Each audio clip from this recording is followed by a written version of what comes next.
Radio Espace, Espace Expression. Votre actualité vue avec des spécialistes maison. Tamba Zakari Milimouno. C'est Espace Expression sur Radio Espace. Bonjour à toutes et à tous et bienvenue dans Espace Expression, votre rendez-vous de tous les matins. C'est toujours un plaisir pour nous de vous retrouver. Ce matin, nous parlons éducation. Les examens nationaux session 2021 ont pris fin ce lundi. Ces examens ont débuté le 22 juillet avec le baccalauréat unique suivi du brevet d'études au premier cycle et le certificat d'études primaires. Dès la publication du chronogramme, ce chronogramme a été dénoncé par le syndicat national de l'éducation pour qui les examens étaient techniquement intenables au mois de juillet. Les raisons évoquées, le calendrier scolaire établi par le ministère de l'Éducation nationale et de l'alphabétisation, mais aussi l'élaboration d'un plan de progression annuel des programmes d'enseignement. Au lendemain de ces examens, que dit le CNE?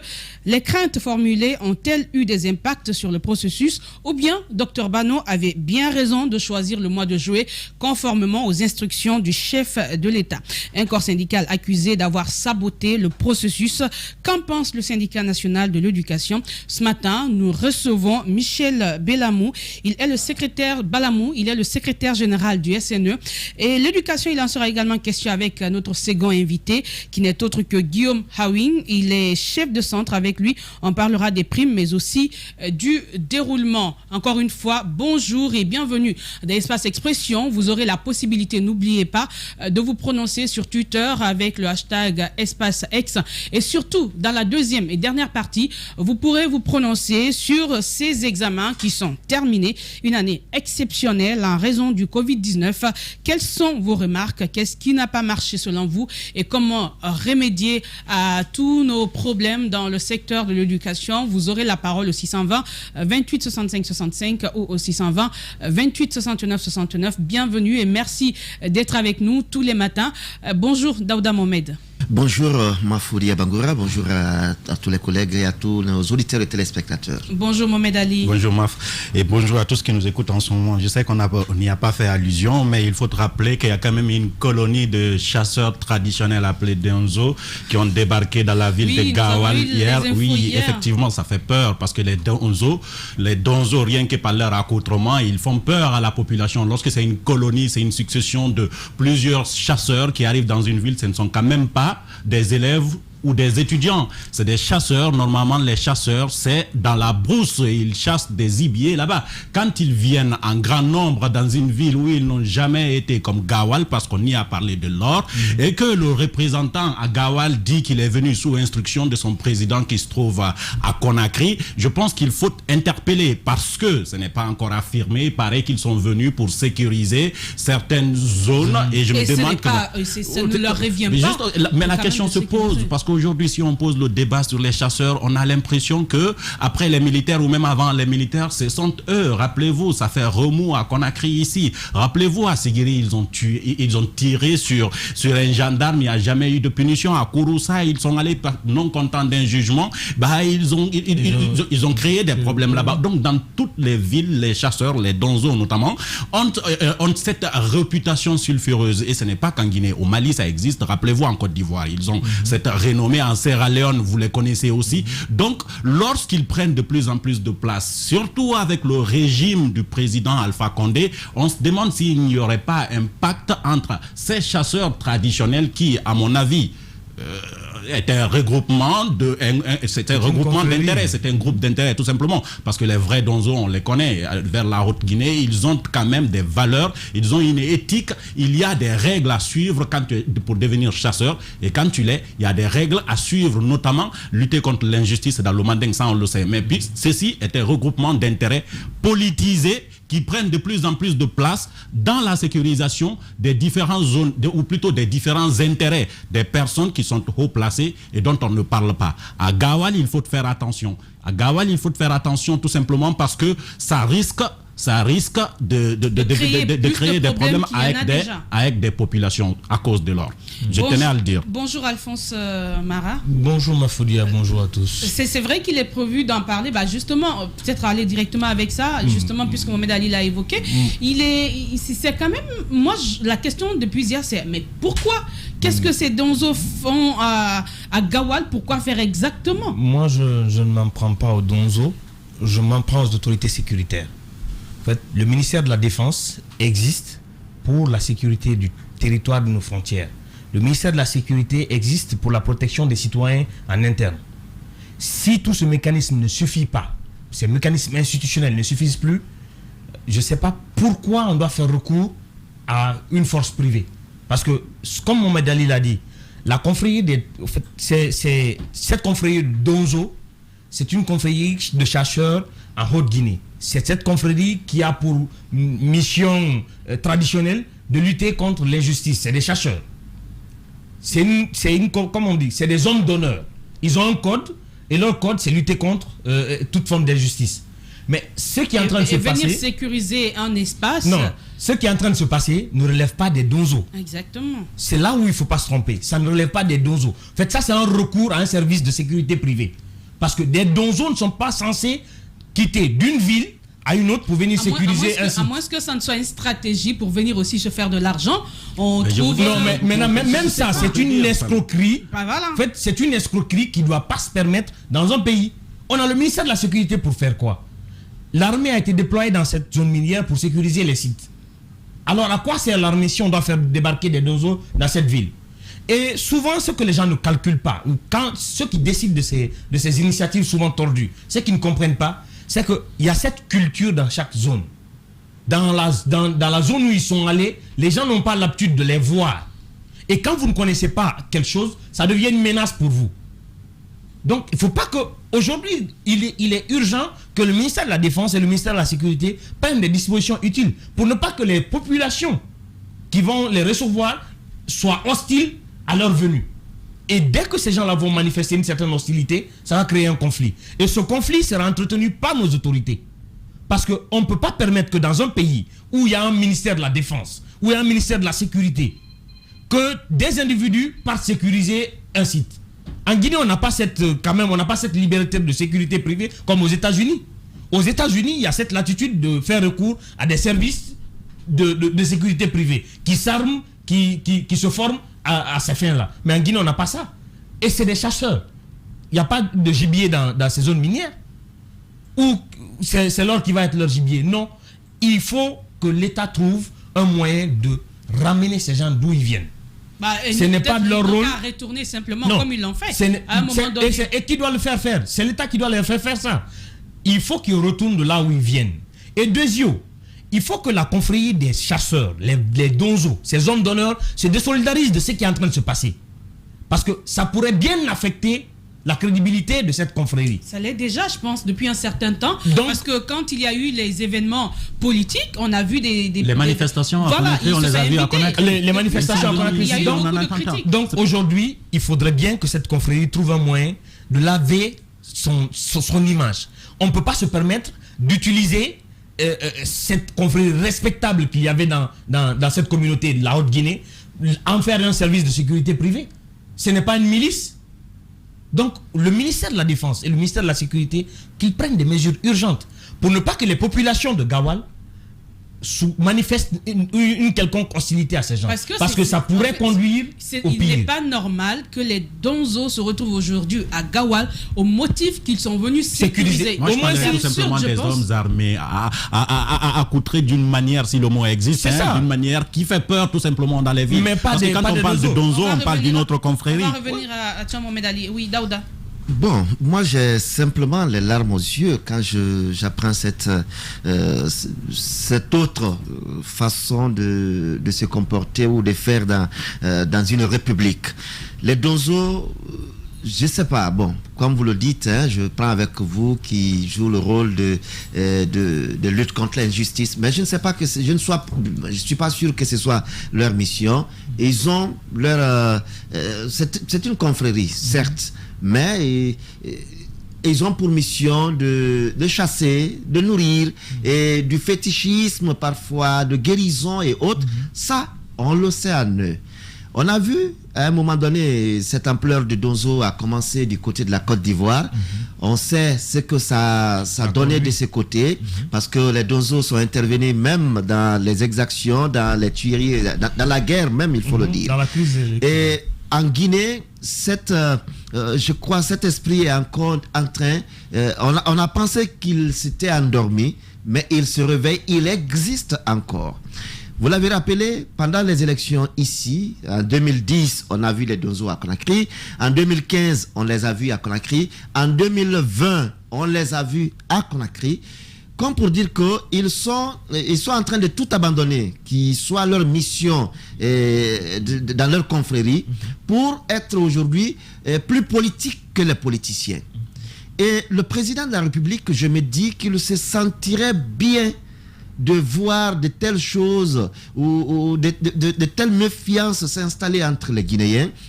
On se rappelle, c'était en 2012-13, on se rappelle quand il y a eu le recrutement des conservateurs de la nature. Les conservateurs de la nature qui ont été déployés au Fouta, à Moyenne-Guinée.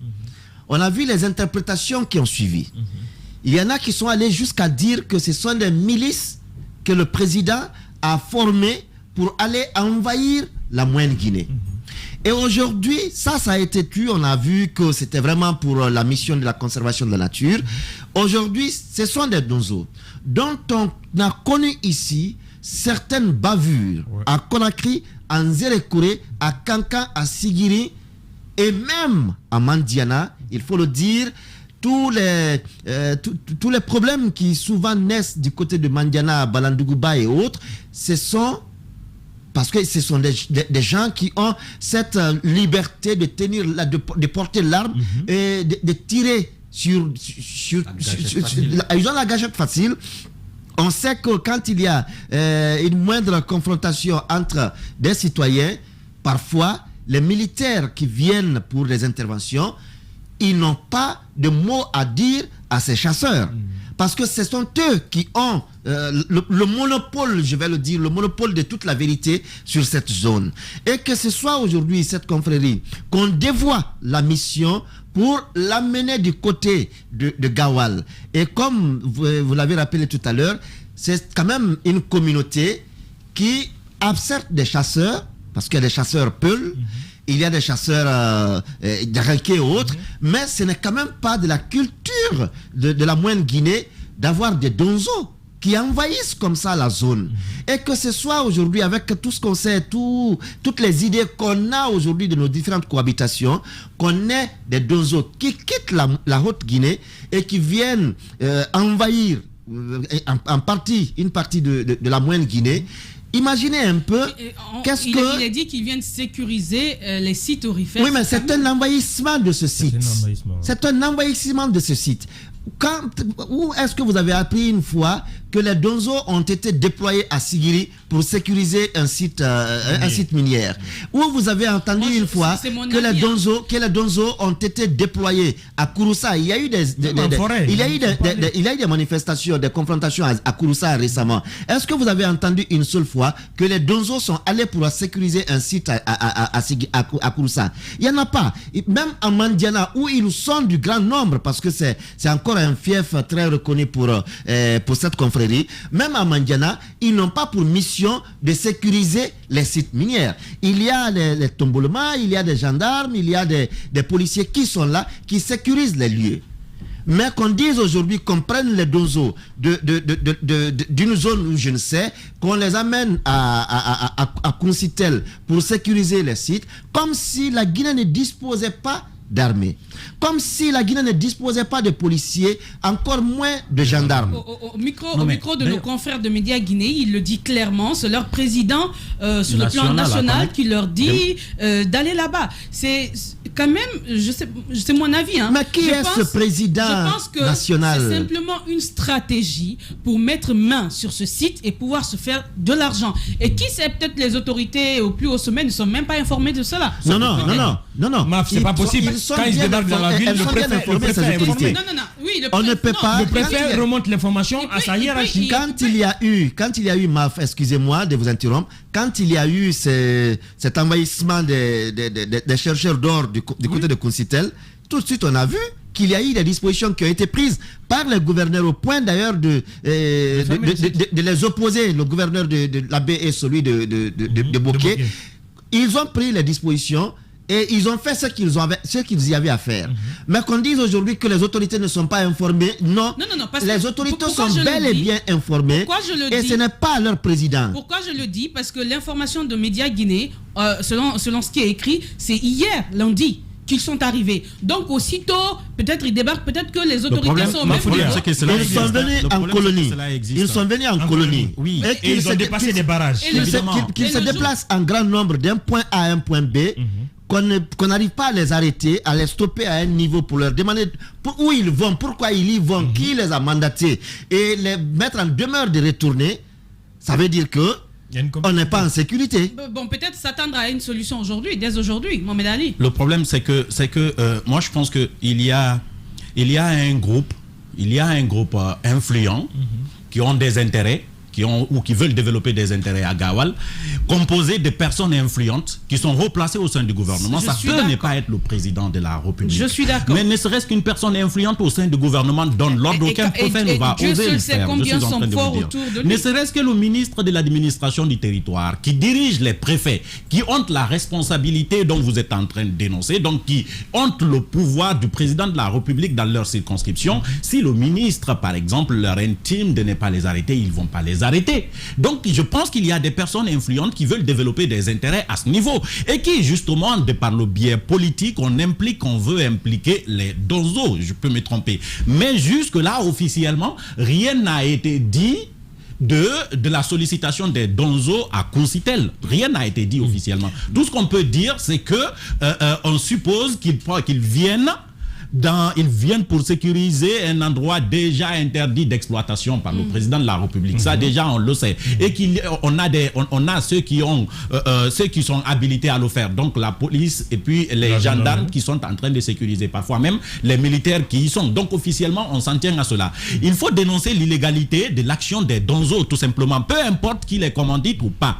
On est en train de dire que s'ils viennent pour sécuriser et qu'une seule fois par erreur ils tirent sur une population ou sur une personne, qu'ils aient raison, qu'ils n'aient pas raison, qu'ils justifient par ils venaient exploiter ou venaient pas exploiter, on ne les considérera pas comme étant des gendarmes, comme si c'était des gendarmes qui avaient tiré. Parce qu'il faut te rappeler quand même que les donzos, c'est une association de personnes qui ont une même activité. Ça peut être une association d'enseignants ou d'étudiants. Vous pouvez vous mettre ensemble pour former une organisation, une ONG ou une association validée par le ministère de l'administration du territoire. On doit même être un peu plus dur avec eux parce que ce sont des hommes en armes. Normalement. Ce sont des hommes en armes et qui tirent sur des, normalement, gibiers, sur des gibiers dans les forêts. Donc, ça doit être réglementé. Donc, ils ont les mêmes droits que toutes les associations qui se trouvent à Koundara actuellement et toutes les associations ou les ONG te trouvant en Guinée. Ils ne peuvent pas aller au-delà. Donc, les utiliser comme l'a dit une milice, comment dirais-je, une armée privée, une sécurité privée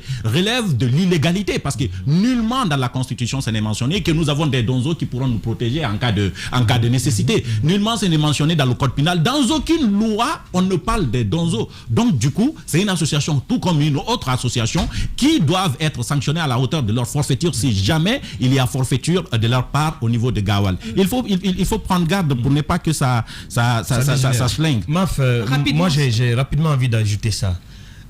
Daouda le rappelait tout à l'heure. En Côte d'Ivoire et dans tous les autres pays environnants, ce phénomène de donzos a commencé. Ils ont participé même à ces conflits-là.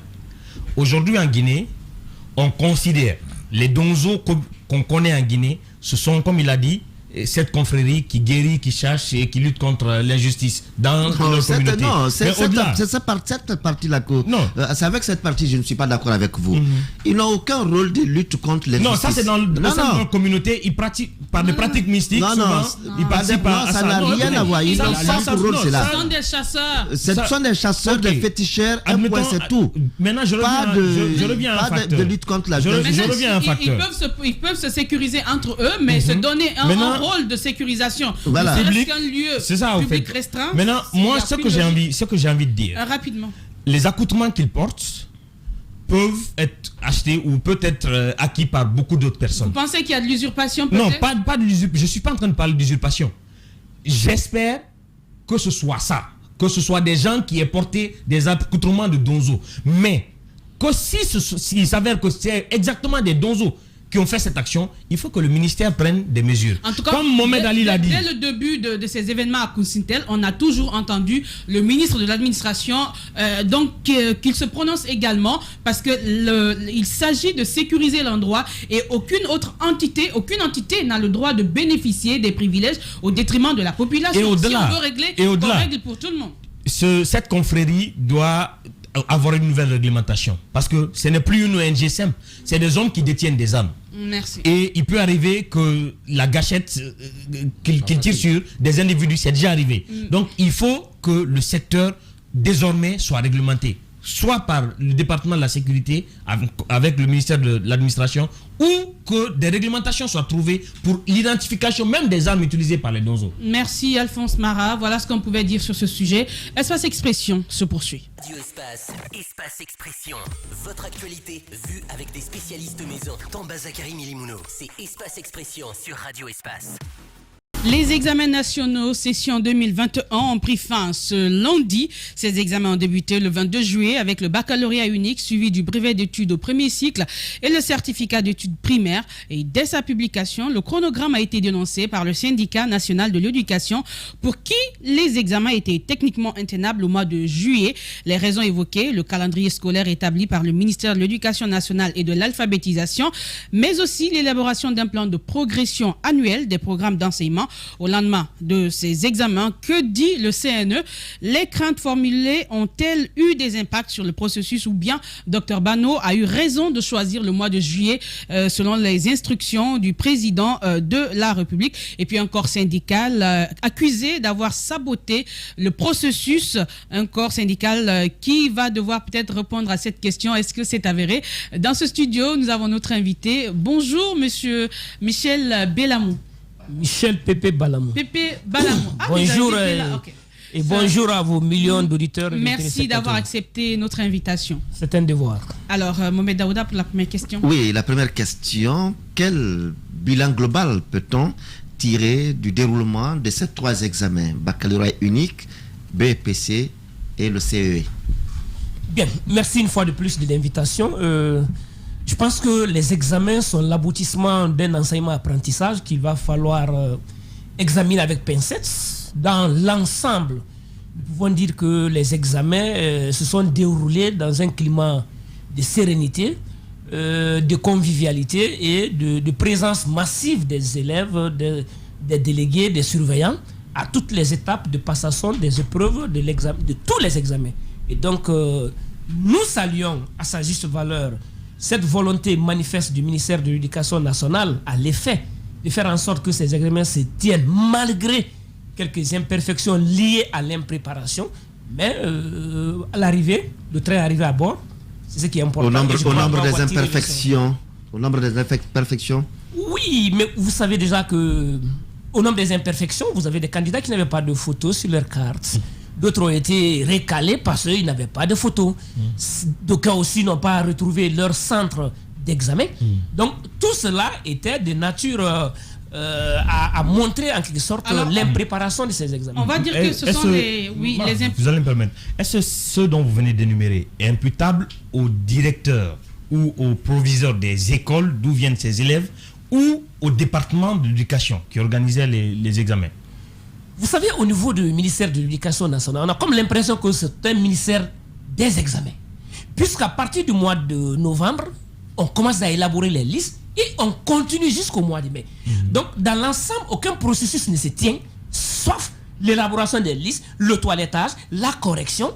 Je pense que dorénavant, il va falloir recadrer les choses et surtout avec ce processus de dématérialisation et de digitalisation. Cela va nous aider à coup sûr à éviter à ce que l'enseignement-apprentissage au niveau du ministère de l'Éducation nationale soit réduit seulement à l'organisation des examens. Oui, mais vous n'avez pas répondu à ma question. Les fautes que vous avez, les manquements que vous avez énumérés, notamment est-ce qu'ils sont la imputables non-existence de photos sur les cartes, non-identification des centres. Est-ce que le département ou les directeurs d'école? La chaîne pédagogique, dans son entièreté, est responsable de tous les manquements constatés sur le processus. Écoutez, vous savez, la nouveauté cette année, c'est que 5000 candidats à l'examen du baccalauréat ont été recalés par faute d'authentification de leur diplôme de l'examen du brevet d'études du premier cycle. C'est d'abord dire que les autorités de l'administration scolaire à la base ne jouent pas sérieusement leur rôle. D'autant plus que ces enfants se sont retrouvés dans ces écoles en 7e jusqu'en 10e, en 11e jusqu'en terminale. C'est là maintenant on leur fait savoir que vous n'êtes pas candidat. Donc si je vous dis que la responsabilité incombe à tous les acteurs impliqués dans le processus d'organisation des examens en République de Guinée, je crois que vous devrez l'accepter. Non, en fait, Daouda, je ne suis pas encore satisfait. Vous savez, effectivement, comme moi, il y a des citoyens aujourd'hui qui ont envie d'avoir un responsable, quelqu'un sur qui taper. Il y a leurs enfants qui ont manqué une année scolaire totale. Entre les écoles et le ministère dirigé par Banou, à qui revient la faute de ces cas où ces élèves n'ont pas pu composer pour manque de photos sur la carte, pour non-identification de centre ou pour manque de cachet sur la carte? À qui revient la faute? Le ministère ou les écoles d'origine? Mais écoutez, je pense qu'on n'est pas là pour personnaliser le débat. Et il faut comprendre, s'il vous plaît. On veut juste connaître. On veut juste situer les responsabilités. C'est la liste de la chose. Ça fait 22 ans que je suis en classe. On est bien d'accord. Et c'est la faute à qui? Écoutez. Il y a la responsabilité morale du ministère. Parce que c'est lui qui encadre tout le processus et qui veille au grain à ce que aucun élève ne soit omis. Maintenant, les encadreurs qu'on appelle l'encadrement rapproché, les chefs d'établissement, si ceci la faute, je pense que la faute n'incombe pas aux élèves, mais la faute incombe à l'administration scolaire à la base qui devrait être sanctionnée. Une année en 2002, c'est arrivé. On a limogé tous les proviseurs de Conakry. Alors, je sais pas trop cette année. De candidats frauduleux. Et dès qu'on a détecté cela en 2002, finalement, tous ceux qui étaient encadreurs d'école dans tout Conakry, tout cela a été révoqué. Donc, M. Balamou, les parents d'élèves aujourd'hui doivent s'en prendre aux écoles et non au département. Les parents d'élèves même sont impliqués dans le processus. Qui, lorsque ton enfant n'est pas admis à l'examen du brevet d'études du premier cycle, pourquoi sont eux qui vont négocier avec les administrateurs scolaires à l'effet d'installer leur enfant en 11e année, en 7e année. Donc, il y a une part de responsabilité. Donc, les parents d'élèves s'impliquent avec des tiers dans le quartier pour scanner les diplômes, mettre les photos de leurs enfants et les renseignements par homonymie et qui vont avec ça. Donc, je pense que ce soit les parents d'élèves, que ce soit l'encadrement rapproché, que ce soit le ministère de tutelle, la responsabilité est partagée de part et d'autre. Alors là, on parle des imperfections lorsque le processus réellement a commencé pour les examens. Mais déjà, lorsque le ministère a publié le chronogramme, votre structure faisait partie de bien d'autres qui ont dénoncé ce chronogramme. Vous pensiez qu'il était préférable d'organiser ces élections au mois d'août. Pas des élections, vous aimez parler d'élections là. Oui, excusez-moi, des examens pour le mois d'août.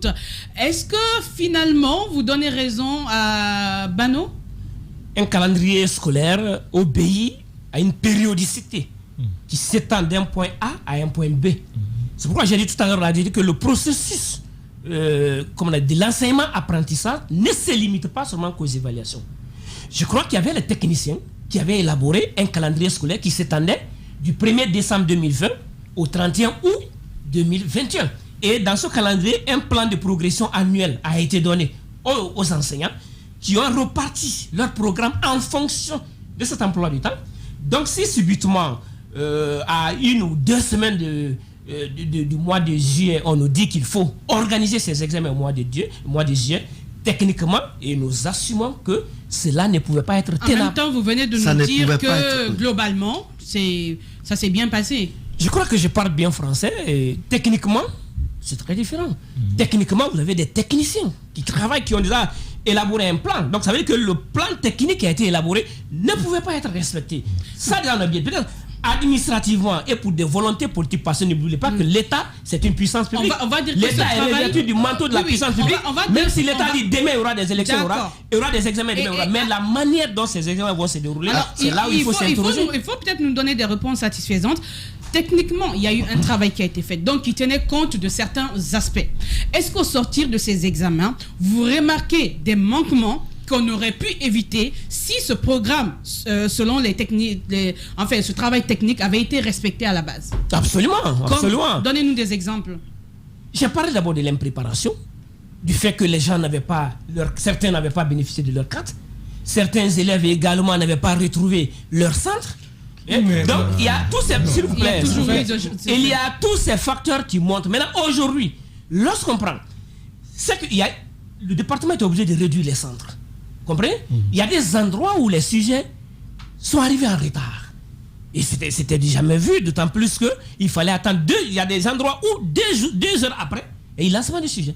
Mais le il y temps, a des endroits aussi. Donc ça veut dire qui sont des 4 heures minimes. Alors, lorsque vous parlez de la progression annuelle des curricula, c'est une réalité, mais vous savez, autant que moi, qu'à déjà 1 mois de la fin de l'année scolaire, ou parfois à 1 mois et demi de la fin de l'année scolaire, on vient juste pour des révisions. Les programmes sont bouclés, parfois à 90%, parfois à 100% pour certains encadreurs. Est-ce que vous pensez que la programmation de ces examens en mi-juillet, je vais dire, a pu être un problème sur la progression des programmes? Écoutez, dans l'enseignement-apprentissage, on peut évaluer un programme d'enseignement-apprentissage à partir de 75% de son taux d'exécution. Je suis d'accord avec vous. Mais là où se situe l'inquiétude du SNE, c'est-à-dire qu'il ne faut pas faire des examens comme étant la seule préoccupation du département. Et si déjà un programme est déjà établi, il fallait aller jusqu'au bout. Je vous donne un exemple. On a dit que oui, le mois d'août est plus pluvieux, il faut faire en sorte. Et puis on a fait composer les enfants du primaire, de l'élémentaire à la dernière minute. D'aucuns disaient qu'il y a la pluie. Alors qu'avec le dérèglement climatique aujourd'hui, il pleut plus au mois de juillet qu'au mois d'août. La preuve en est qu'on est dans un bain de soleil jusqu'à date. Donc les enfants de l'examen du certificat d'études élémentaires ont composé sans qu'il y ait une abondance pluviométrique. Mohamed Ali. Ok. J'ai l'impression qu'en écoutant le secrétaire général du SNE, que vous faites un revirement à 360, parce que je me rappelle, quand les examens ont été annoncés, SNE et FSPE, vous les syndicats de l'éducation, il n'y avait pas plus sceptique et pessimiste que vous à l'époque. Vous avez commencé à le dire ici. Vous avez dit que oui, vous ne compreniez pas pourquoi on devrait réduire d'une vingtaine de jours, on devrait avancer les examens d'une vingtaine de jours, parce que c'est de ça qu'il s'agissait. Vous avez annoncé des fiascos, ou vous avez même annoncé des possibles revendications sur des primes, de boycotter l'examen et tout.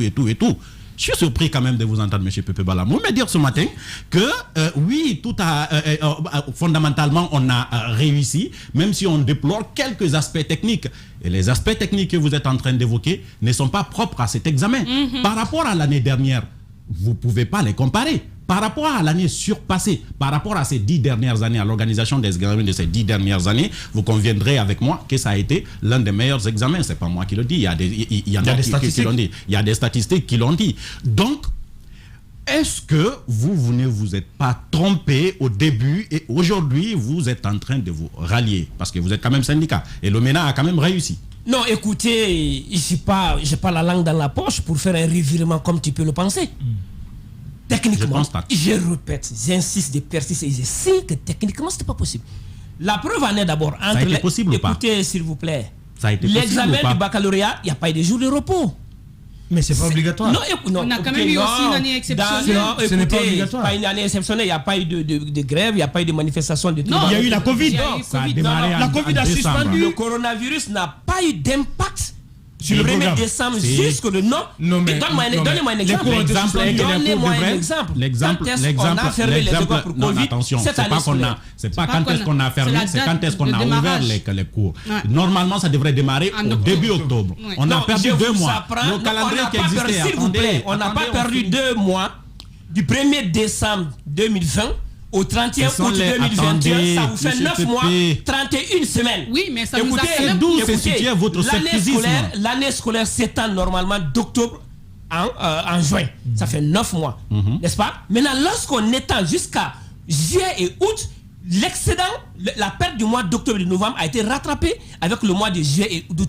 Donc, je ne suis pas d'accord avec vous. Bon, maintenant, c'est cela quoi le soit problème un en prétexte. réalité, au fait? Non, Me pose la question. vous avez dit Vous avez techniquement. donné- Si nous restons derrière le mot techniquement, Oui, qu'est-ce alors, qui n'a pas marché il techniquement? fallait- Ce qui n'a pas marché techniquement, c'est Oui. les défaillances que nous avons remarquées. Et on Lesquelles? vous parle Et ces de- défaillances sont Nous pas avons imputables parlé au du département. retard dans le lancement des sujets. Ce n'est pas Nous propre. avons Ça parlé- existait s'il vous l'année plaît, surpassée. Nous avons Chaque parlé, année, ça Nous existe. avons parlé de changement des centres à la dernière minute. Chaque Des année, candidats ça qui ont existe. fait- S'il vous plaît. Si. Les candidats qui ont fait. C'est un professionnel qui vous parle. Non, vous S'il n'avez plaît. jamais géré Je une vous école, dis- vous n'avez jamais je été vous dis administrateur. ce que Quand vous j'ai parlez dit. de professionnels, Ce que je vous dis, faut qu'on soit quand même je d'accord le vis au là-dessus. quotidien. Oui, et nous Donc, sommes- ça veut dire qu'il y a des élèves qui n'ont pas retrouvé leur centre. Parce que quand on dit ton centre premier, c'était Ahmed Sékou Touré, après il se retrouve à Yamafori Bangora à Sangoya.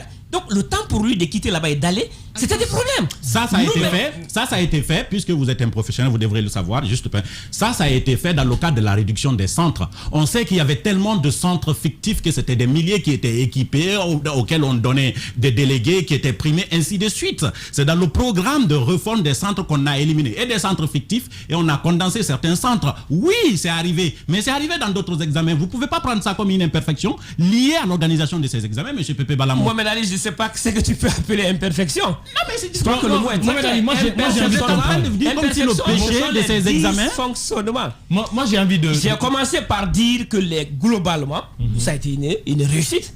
Je pèse bien mes mots. Et j'ai mis un accent particulier sur le rôle régalien de l'État. L'État est une puissance publique. L'État a les moyens de sa politique. Mais techniquement, nous, en tant que spécialistes, à l'époque, si on nous disait que cela peut être possible, on avait ce doute. Mais permettez-moi d'avoir le bénéfice du doute. voulez Mais dire- vous avez Attends, quand même, attends, Ils avaient le doute, mais ils n'ont plus de doute. Attendez, non. Non, ce À qui vous est écœurant écouter, dans ça. Oui. à vous écouter, c'est parce qu'il y a une volonté publique manifeste finalement qu'on peut sursoir à tout ce que vous craignez au début, parce qu'il y a eu cette mobilisation peut-être financière, tout et tout. Donc ça va, les problèmes techniques, on les laisse de côté.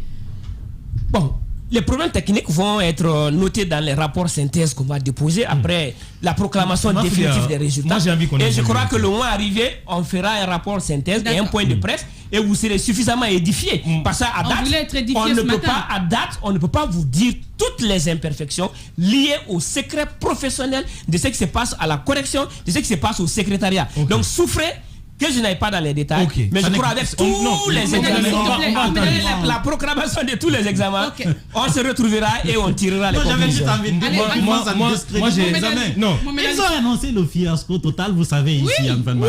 Mais ce matin-là, quand même, M. Pépé ne peut pas nous faire Mais comprendre que oui, il est avec il faut le peser les mots Non, fiasco. si, Nous, on a si, jamais si. dit fiasco. Non, mais on nous a fait comprendre Dis ici, que en ça même ne temps, à un pas moment donné, marcher. c'est Dis que révoltant. techniquement, On nous a ça fait fait comprendre possible ici que de Bano a parler de déjà fiasco. échoué C'est très dans différent. le choix Mohamed Ali, même de la Mohamed date. Ali. Donne-lui juste Non, 30 mais, secondes. tu as demandé plusieurs 30 secondes. Il faut qu'on avance. Mais il faut qu'on précise avec M. non, Pépé je Balamou. pense Vous savez, il y a des gens qui nous écoutent et qui ont besoin de comprendre. Que de s'attarder Ok, maintenant Il y a sur des gens notre qui nous sujet. écoutent et qui ont besoin de Une comprendre. dernière 30 secondes. Une dernière 30 secondes.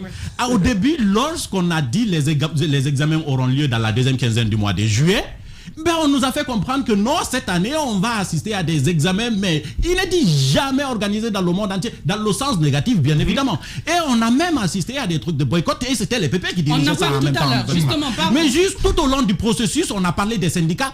On n'a pas parlé de votre élimination, par exemple, quand on a dit qu'on n'allait pas vous associer. Vous avez voulu protester, mais la loi ne vous permettait pas d'être dedans. Donc, si je peux me permettre pour conclure, Madame, 30 secondes, si je peux me permettre pour conclure, Si c'est seulement que tu pouvais rester à comme chaque 30 moment, vous avez voulu faire en sorte d'avoir raison. Mais malheureusement, vous n'avez pas eu raison. Sur Et toute ce la matin-là, vous avez envie de nous faire comprendre. Autrement, ça ne fonctionne pas, M. Pépé. C'est Merci, ce que j'ai Jérémy. envie de vous faire comprendre. Moi, j'ai envie qu'on avance. Monsieur Pépé, en dehors des revendications salariales et des reproches perpétuels contre le département de l'éducation, qu'est-ce que le syndicat fait véritablement pour rendre notre système éducatif plus compétitif?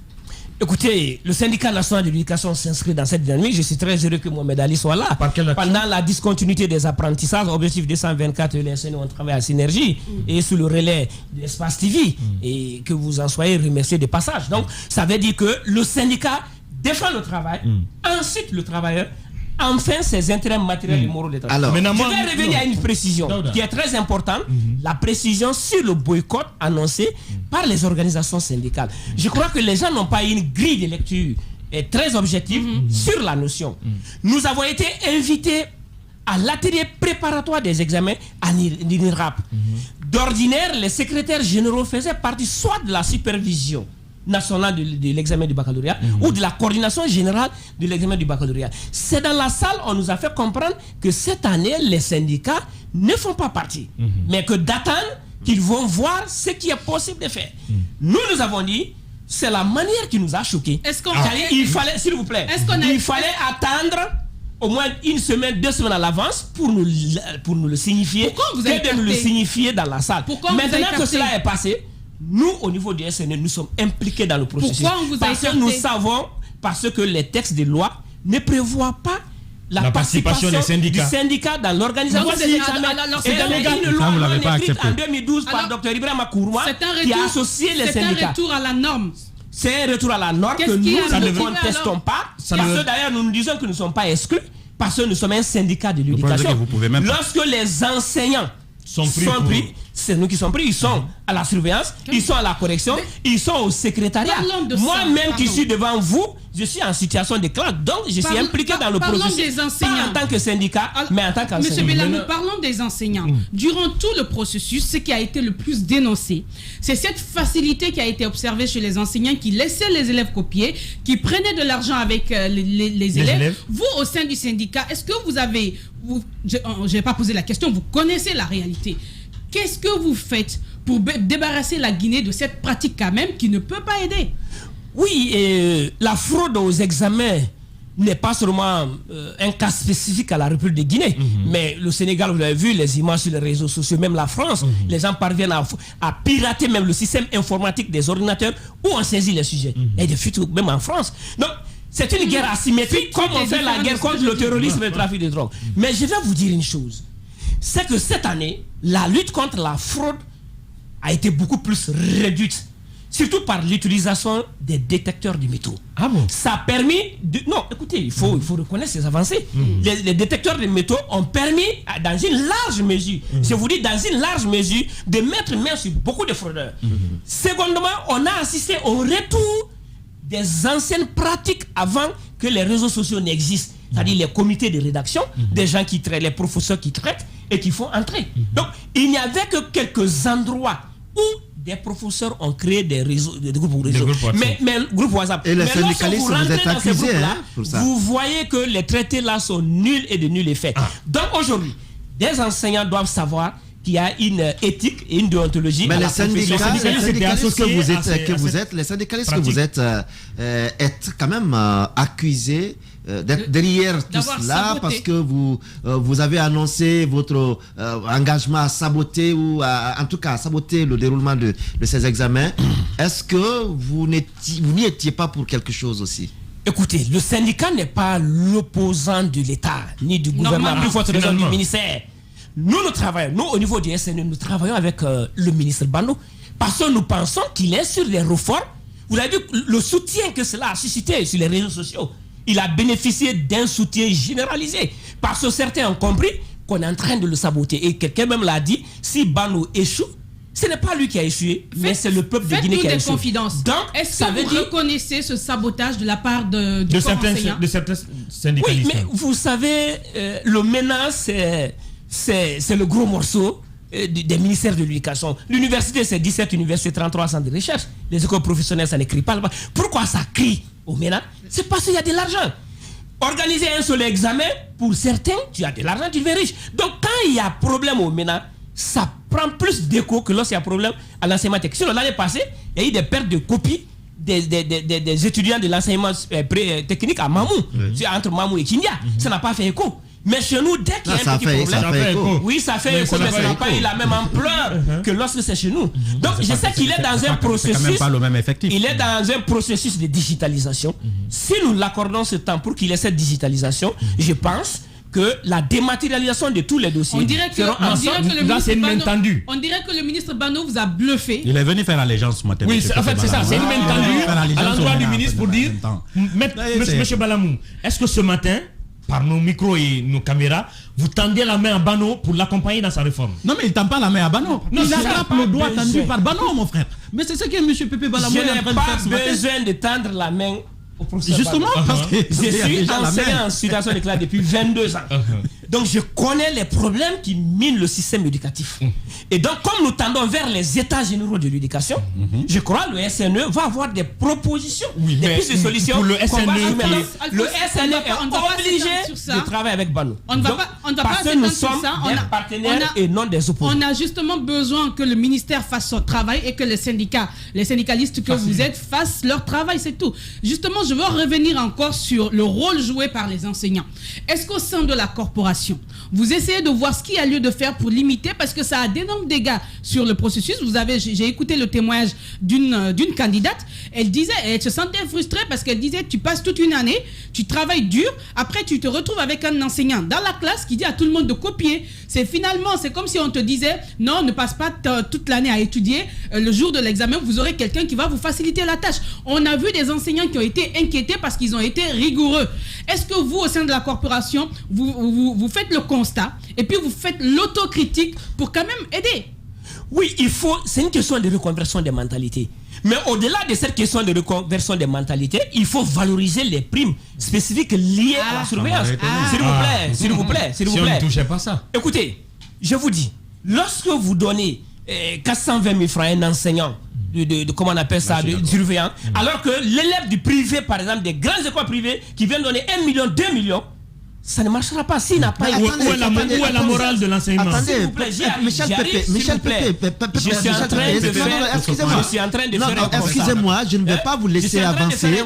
Vous allez me laisser terminer Non, je ne peux pas vous laisser terminer cela. peut terminer. Non, je ne peux pas le laisser avancer. C'est un enseignant. C'est un éducateur. C'est un enseignant aguerri. Je le connais. Je connais bien Michel Pépé Balamou. Je tombe de nu de l'entendre tenir ses propos ce matin à cette antenne. attends, Non, mais ça, ce sont des faits. Non, monsieur non. Papa. Moi, je suis d'accord avec M. Pépé. Non, moi, je Ça, ne ce suis sont pas des- d'accord. Ça, ce sont des On va faits. les- Je ne suis C'est pas la d'accord. réalité. Je ne suis pas Ce d'accord qu'on va faire, parce que c'est un enseignant, un éducateur qui est en train de parler. La conscience Voilà. sociale, Écoutez, s'il vous plaît. plutôt Monsieur la Belamou, condition sociale Monsieur- détermine la Mohamed Ali, conscience. Mohamed Ali, s'il vous plaît. Monsieur Belamou, on va vous garder à l'antenne, s'il vous plaît. Permettez, dans un instant, c'est la pause, on vous garde. Et dans la deuxième partie, on va développer justement cette question de prime et de responsabilité morale des enseignants. Radio Espace Expression. Votre actualité vue avec des spécialistes maison. Tamba Zakari Milimouno. C'est Espace Expression sur Radio Espace.